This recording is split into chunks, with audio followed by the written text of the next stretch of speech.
Hi, colleagues. Good afternoon. Distinguished guests, ladies and gentlemen, thank you for attending this event of the Sustainable Development Goals Investment Fair.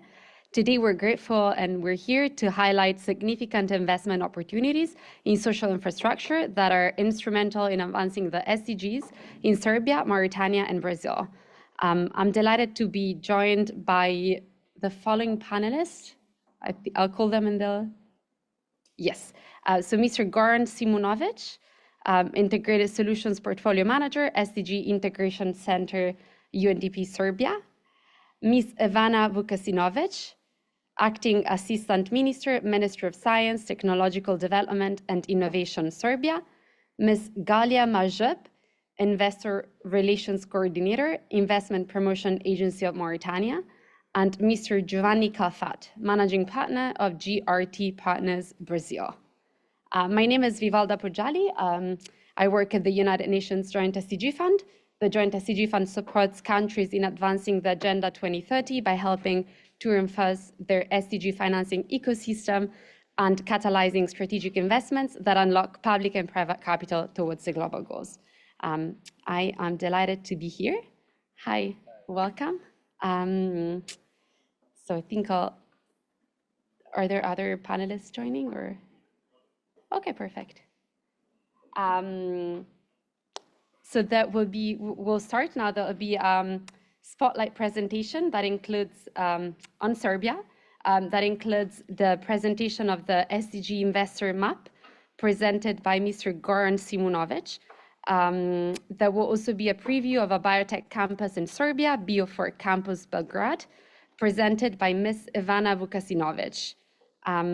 So over to Mr. Simunovic and Ms. Vukasinovic, which will be online. So you should be able to see them. Over to you, Mr. Simunovic. Yeah, thank you very much, Chair. Good afternoon and good evening from Belgrade, and good afternoon to you in New York. So, ladies and gentlemen, dear colleagues, I would like to thank the organizers and our partners from the government of Serbia for this opportunity to present our joint work on development of the SDG Investor Map.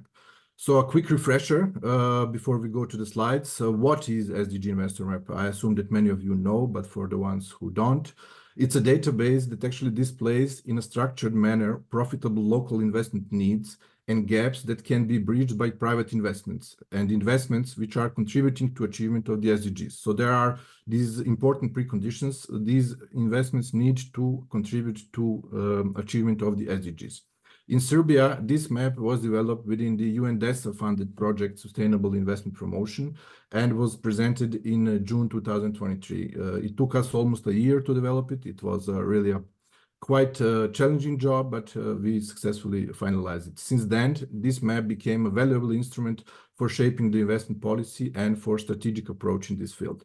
But I think the most important contribution of this map to Serbian investment ecosystem is a paradigm shift in terms of changing the narrative that from now on, we need investments that are not only contributing to GDP and creation of new jobs, but also these are, of course, without a doubt of essential importance, but also investments that contribute to SDG achievement. And these sustainable investments can be bankable and profitable. This is our most important message that was conveyed. There are plenty of benefits for both investors and the governments out of the SDG map. So for investors, they can find insights and tools needed by the private sector to increase their investments. Then they can find the information which will help them identify bankable investment opportunities, then numerous data and evidence about possible SDG investments. And also, what is important, the map translates SDG needs into investors' language. So in terms of return of investment, profit, time frame of investments, etc., etc. For the governments, it helps to attract domestic and foreign investments, also open new funding avenues and new possibilities for public-private partnership. I would like to now go to the slide. So please, first slide. When it comes to stakeholder engagement, we are really very grateful to our colleagues and the partners from the national government. So the stakeholder engagement from the national partners was crucial. There is a list of the national partners that were involved there. A part of them, the crucial moment was the selection also of the team of consultants who developed this map. And finally, also a team of experts that was in the UNDP country office Serbia, which was there. Next slide, please. There are three main preconditions that one investment opportunity area had to fulfill to find itself in the map. So policy priorities, it needs to fit in the policy priorities. Then national sustainable development needs, so it also needs to be there. And it had to have proven business models. So we are not talking about abstract business models, but proven business models that already exist in Serbia and that are profitable. Next slide, please. Next.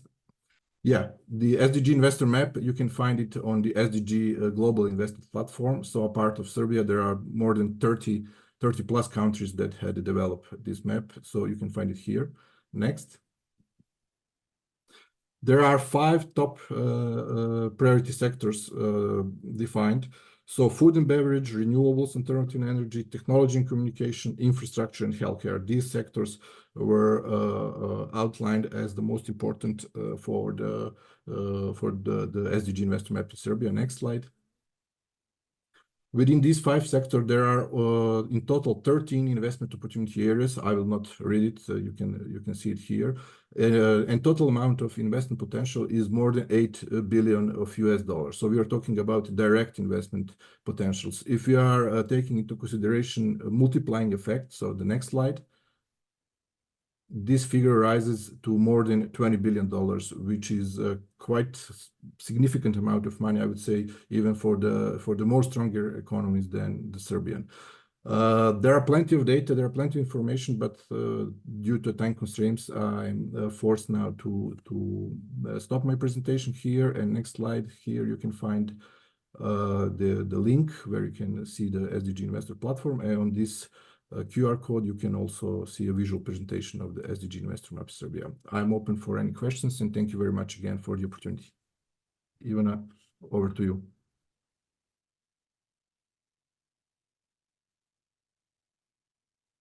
Thank you, Goran. Dear ladies and gentlemen, dear colleagues, I'm glad to be here with you today, even online, and hopefully next time in person.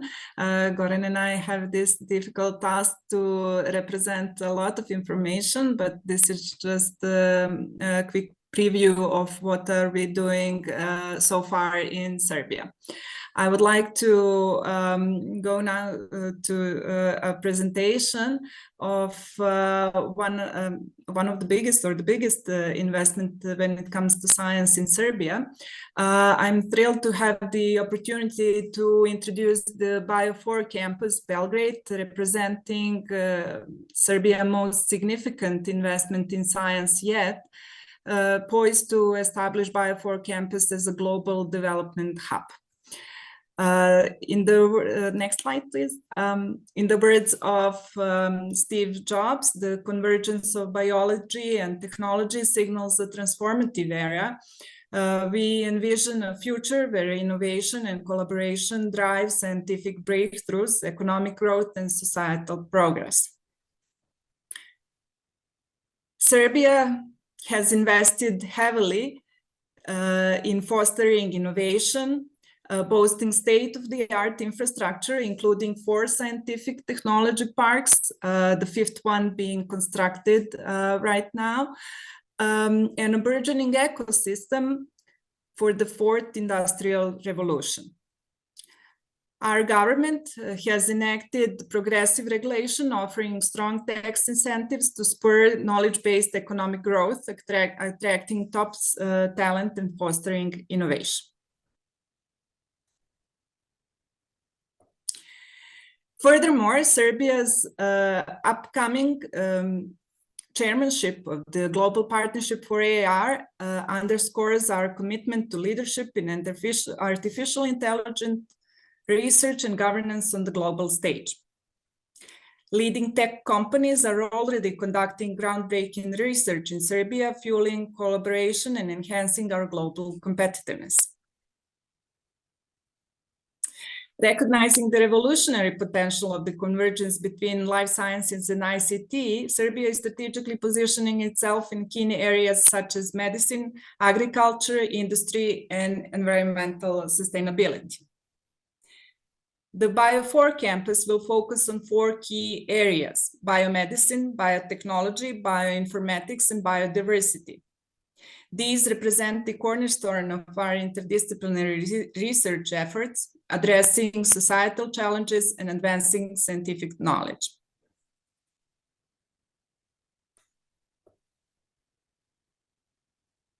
I think we can go to the next. This is it. Well, our vision for the Bio4 campus is to make it a hub for global development. Funding of 200 million euros from Development Bank of the Council of Europe has already been secured for the initial construction phase. The Bio4 campus will serve as a collaboration platform, housing 7 faculties, 9 institutes, research and development centers of major domestic and international companies, business parks, startup communities, sports centers, multimedia museum, and a conference sector. This underscores the importance of cooperation and collective effort in achieving results, symbolizing the ethos of the Bio4 campus. In the first phase, we plan to construct 110,000 square meters of laboratory space, with the expansions totaling over 20,000 square meters for spaces dedicated for large companies. Leveraging existing human capacities, over 1,000 PhDs will work within the Bio4 campus, while 4,000 students will receive education here. Our timeline is ambitious but achievable. We aim to complete construction by the end of 2026, with a dual focus on enhancing the quality of life for our citizens and contributing to economic development. Through advancements in medicine, citizens will benefit from improved diagnostics and access to innovative medicines developed in Serbia. In the conclusion, the Bio4 campus stands as a beacon of opportunity and collaboration, solidifying Serbia's role in global biotechnology and scientific research. Thank you for the attention.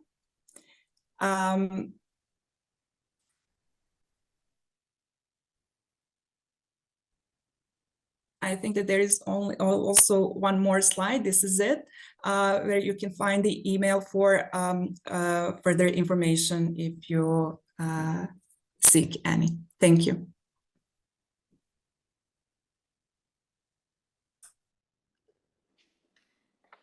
Wonderful. Thank you. Thank you, Mr. Simonovic. It was great to hear about the paradigm shift that is promoted by Serbia. And Ms. Vukasinovic, thank you for that Bio4 campus initiative rundown. Very exciting plans ahead.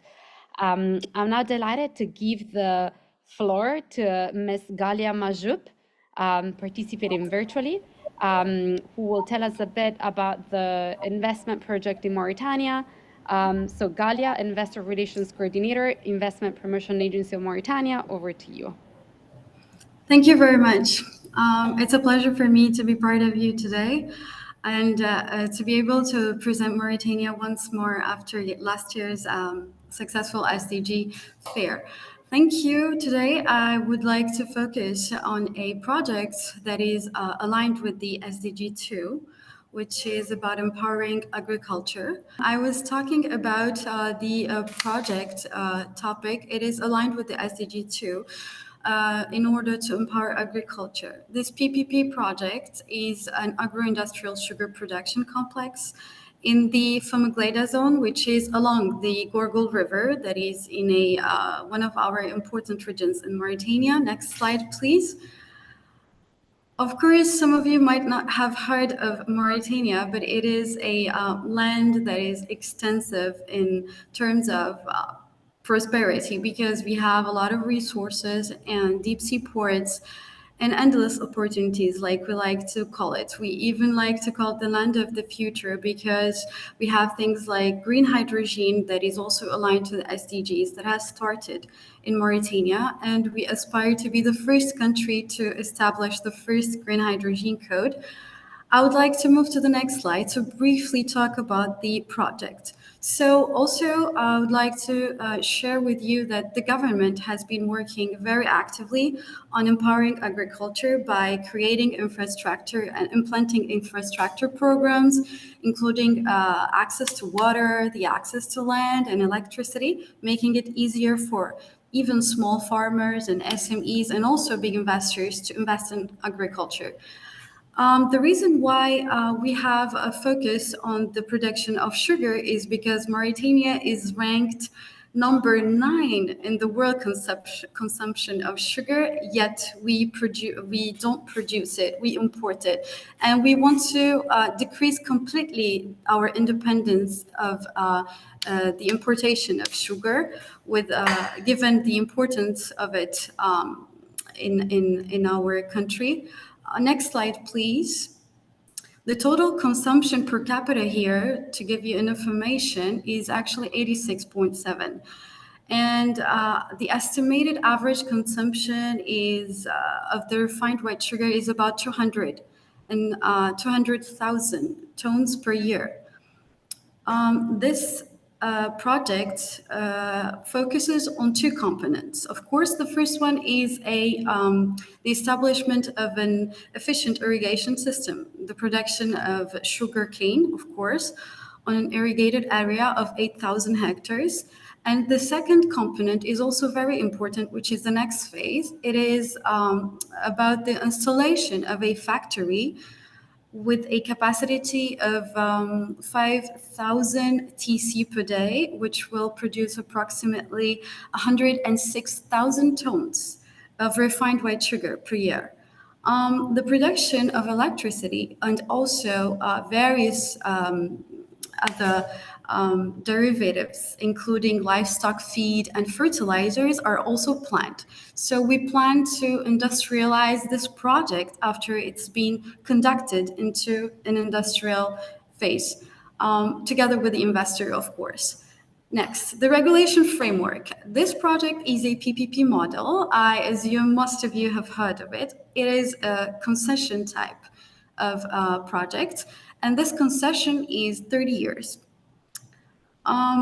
So the holder of the PPP contract will, of course, be in charge of the design and the financing and the construction, operation, upkeep, and maintenance of the project. For the moment, we already have a study of the land and a financial and a technical study already, but the PPP contract will be authorized to technically and commercially also operate both components of the project. And as what happens in most of the African countries, because I'm sure some of the investors in the room are familiar with the concession type PPP model in Africa, the private operator will be paid from the revenues generated by the sale of the sugar itself and its byproducts. Thank you, and please, next. So here, and to speak more, I left a QR code. I'm not sure if you're able to scan it from the room, but this will direct you to the pre-qualification notice. The purpose of this pre-qualification notice is to eventually select a private operator for an agro-industrial sugar production complex in the south of the country, as specified. And the cost of this long-term project, by the way, is estimated at $350 million.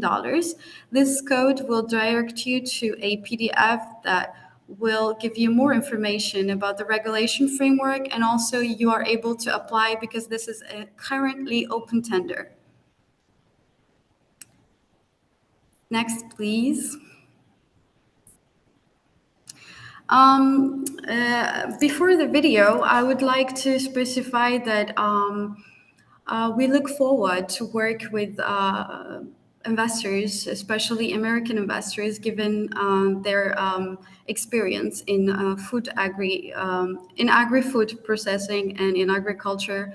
The PPP model, which is an open tender right now, actually is a concession of 30 years, of course, but it will just require some criterias from the investors, such as experience in design, of course, and the construction of sugar plants, maybe somewhere else, yes, and experience in the development and operation of agricultural areas, things like irrigation, especially because this is an important component of the project, and also of the sugarcane planting, of course, and experience in technical, commercial operation of agro-industrial complexes in general. Now, I would like to showcase Mauritania's opportunities because although I had the chance to present this currently open tender that might interest some of you, hopefully, I would like to transmit the message that is very important for all of us and for all of the Mauritanians and all the Mauritanian government. It is open to investments. We are here to assist you, to help you prospect the countries. Mauritania is more than its potential actually in agriculture. We have gas production starting for the first time in the country in about a year. And after the video, I will briefly give an information about the investment opportunities that we have. Please.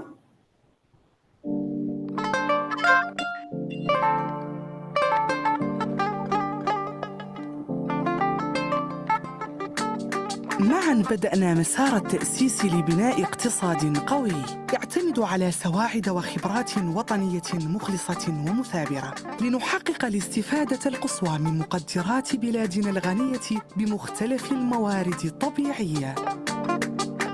في حقولنا الخصبة أيادي المزارعين تجني ثمار العمل الجاد والإرادة القوية لتحقيق الاكتفاء الذاتي من المواد الغذائية وتوفير فرص العمل في القطاع الصناعي. نستغل شواطئنا الغنية بالموارد السمكية وتحويلها إلى منتجات عالية الجودة بقيمة مضافة ذات مردودية اقتصادية كبيرة. كما نعمل على تثمين المنتجات الحيوانية المتوفرة بكثرة في مختلف مناطق البلاد لتوفير الطلب الكبير على الألبان واللحوم الحمراء والبيض والدجاج في الأسواق الوطنية وتصديرها للأسواق الإقليمية. بسواعدنا الوطنية المثابرة نعمل بجد كذلك لاستخراج ومعالجة ثرواتنا المعدنية وتقديم مختلف الخدمات اللازمة لذلك وتوفير الخبرات والكفاءات الفنية والهندسية. كرم الضيافة الأصيل في هذه البلاد كان رافداً ملهماً للتميز في مجال الفندقة وتقديم الخدمات ذات الجودة العالية في هذا المجال. في هذا المسار الديناميكي بدأنا خطة شاملة لتجسيد الاستراتيجية التنموية الطموحة لفخامة رئيس الجمهورية محمد ولي الشيخ الغزواني. وفي كل ذكرى جديدة للاستقلال الوطني يتجدد لدينا العزم والإصرار على تحسين مناخ الأعمال وتحفيز الاستثمارات لتثمين مواردنا الاقتصادية وتوفير مزيد من الفرص لصالح اليد العاملة الوطنية.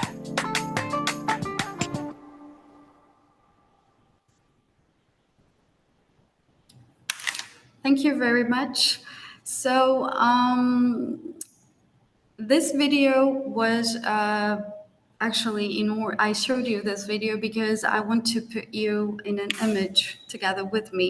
Mauritania is getting to be known very newly, of course, but it has a lot of opportunities, and sometimes it is hard to understand why it's not exploited, but also this means that it is open for investments and ready, especially with the creation of our team, which is the Agency of the Promotion of Investments, was created only in 2021, and ever since we've started to create new procedures and also make sure together in collaboration with all the ministries in charge of different sectors, trying to create, first of all, an attractive investment code. We are revising it, reforming the law in order to make it more attractive for investors. We are also working on all the infrastructure in order to make the access to water, the access to electricity, and the access to land easier than before for investors.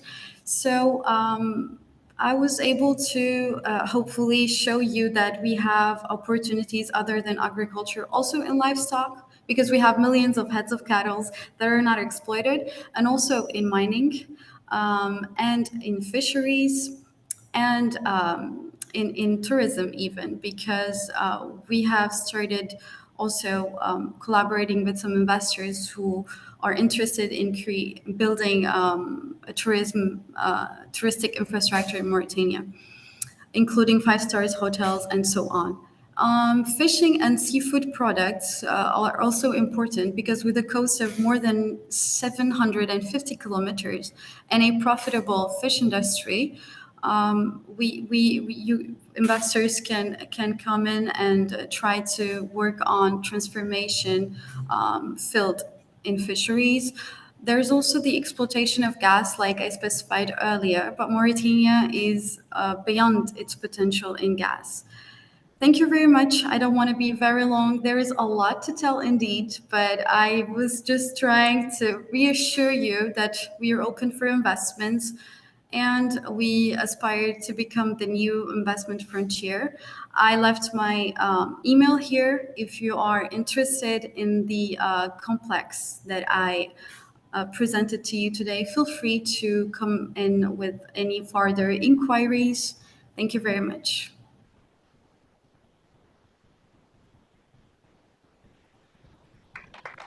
Perfect. Thank you so much, Galia, to share the experience of Mauritania.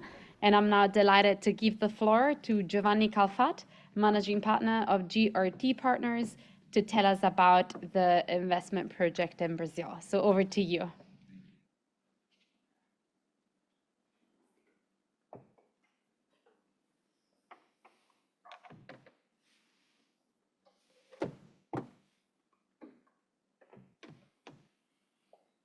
This working? Yeah. Okay. Well, ladies and gentlemen, thank you for attending. I'm very pleased to present a project that will bridge the vaccine gap for Brazil and Global South. Brazil currently has a robust vaccine production capacity, but lacks the facility to fill and finish such capacity.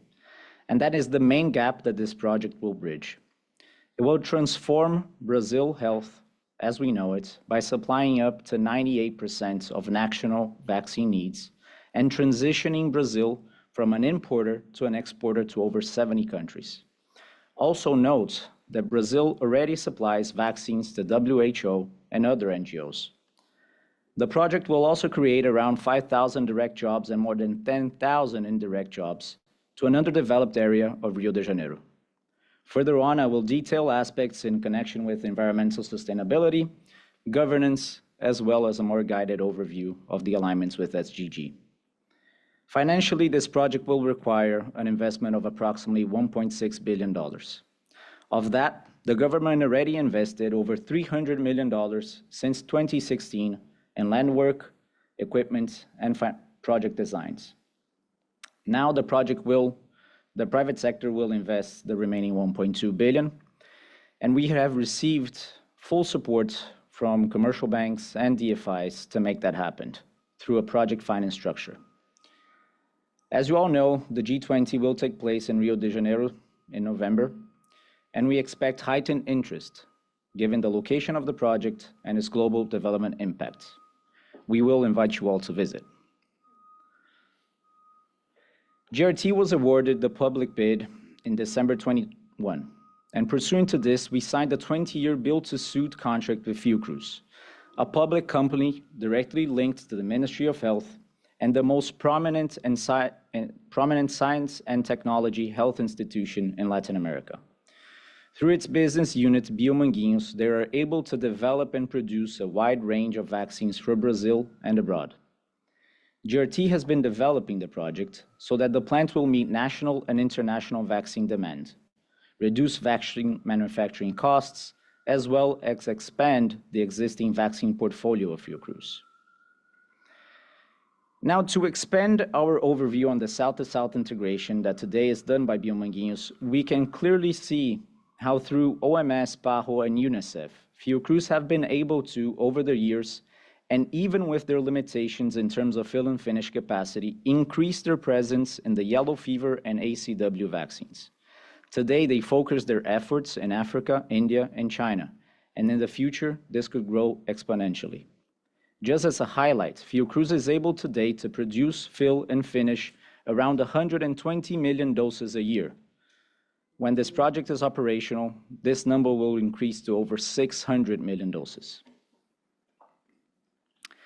Now we can see in these two charts how the project will close vaccine gap. For example, considering the international yellow fever demand on the left, Fiocruz today can supply around 25 million doses of that vaccine. By 2027, that number will increase to almost 100 million doses a year, narrowing the gap by 96%. The chart on the right indicates the total Brazilian demand for vaccines. And we can see that even though Fiocruz being the #1 producer, there is still a significant shortfall. By 2027, total demand is expected to be around 520 million doses. Fiocruz alone will be able to supply 98% of that demand. With the increase in exports and the consequent decrease in imports, Brazil will change its economical matrix in the field of vaccines and undertake a key role in the support of worldwide health needs. Now, for us to understand the structure, first we need to understand the parties. Fiotech, a Brazilian private nonprofit organization with over 26 years of experience managing vaccine facilities and exports, will invest $240 million as equity, while the commercial banks and the DFIs will support the remaining $960 million through a blend of debt and credit enhancement facilities. That instrument will flow through an SPV created specifically for this project, which will then hire a construction and engineering consortium composed by Power China, Afonso França, and Solofarma. After completion, Fiocruz will operate the plant and supply both domestic and foreign demand, having again WHO, PAHO, and UNICEF as their main international clients. Within the BTS structure, we are obligated to achieve completion within 4 years. Then there is a 1-year grace period of 40% rent and subsequently 15 years of full rental payments. The total capex as signed in the EPC agreement in December 23 is of $1.15 billion, and the maximum monthly rent installments in that same basis is around 11.7 million. All the values will continue to be adjusted by Brazilian inflation throughout the contract period. The land is strategically located in the west region of Rio de Janeiro, having Itaguaí Port only 12 miles away. The total construction covers 3.4 million square feet, and the floor plan was divided into 4 groups, being the most important the GMP buildings. All fill and finish process will happen in those buildings, while the others, such as infrastructure, admin facilities, and complementary areas, are there to support the day-to-day operation of the plants. Now, diving into the investment structure, all equity investment will be concentrated in a real estate investment trust, the REIT, and the lenders will leverage the REIT through the construction process. The REIT will then capitalize the SPV so it can fulfill their payment obligations to the higher construction engineering consortium, and after completion, Fiocruz will then make the lease payments under the BTS contract so that the REIT can honor their obligations to lenders and provide a return to equity holders. The key features of the debt were to maximize tenor and local currency, as well as minimize negative carrying during construction phase. And while having the contract schedule on the same page as the structuring consideration brings out another feature of this project. As shown, having a more accelerated construction schedule adds a lot of benefits by anticipating future rent during the construction phase. In 2 years, over 80% of the complex will be built, and as a result, the project will start to receive 10% rent by month 25. Having this construction strategy brought the possibility to finish the complex within 42 months rather than 48, accelerating expected cash flows and de-risking the construction phase by 6 months. Expanding on the timeline and construction strategy from the previous slide, construction is expected to start by June this year, with financial closing between September and October, and the final delivery of the project is expected between the end of 2027 and early 2028. Throughout the presentation, we highlighted a few of the SDGs addressed by this project, but here we can see the full extent of the complex's impact. We have health and well-being by supplying vaccine to the poorest Brazilians through our unified health system, as well as transforming Brazil to a major vaccine exporter to over 70 countries, and having UN agencies to support Brazil on that mission.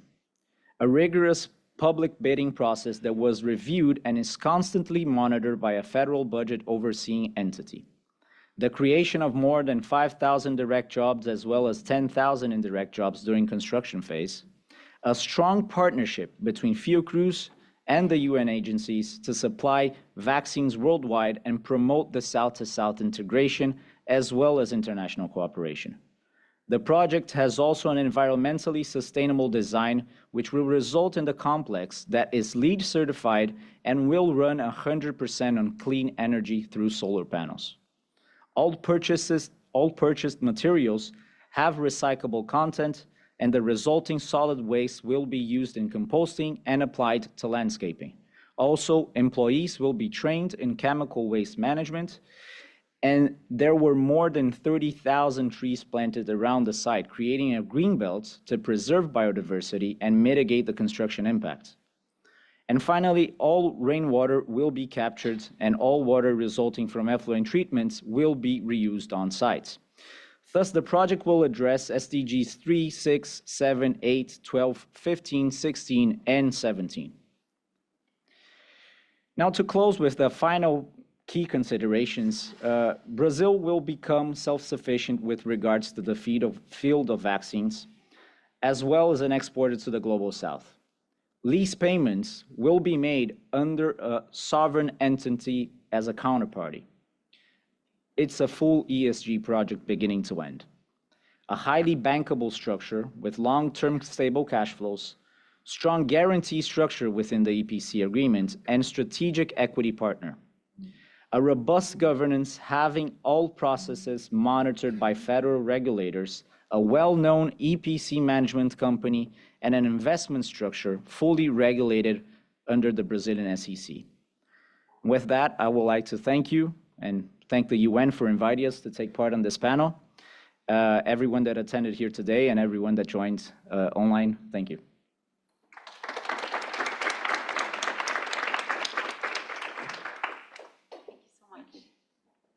Thank you, Mr. Kafat. This was super insightful. I understand we are running out of time, but I really wish to thank the speakers from Serbia, Mauritania, and Brazil. The initiative described also really speak to the raison d'etre of the joint SDG fund. We won't have time to go into details now because I understand you're expected elsewhere very shortly, but really the idea behind the joint SDG fund, the SDG financing portfolio of the fund is to blend public and private capital to progressively reach scale in the mobilization of capital for the SDGs. Just last year, preparatory grants led to design of over 6 blended finance solutions, and we've been providing de-risking and technical assistance solutions that have unlocked $2 billion to date. So yes, once again, thank you, colleagues, for being here with us this afternoon, and I wish you a great rest of your day. Thank you, colleagues online. Bye. Thank you very much indeed. Thank you. Thank you.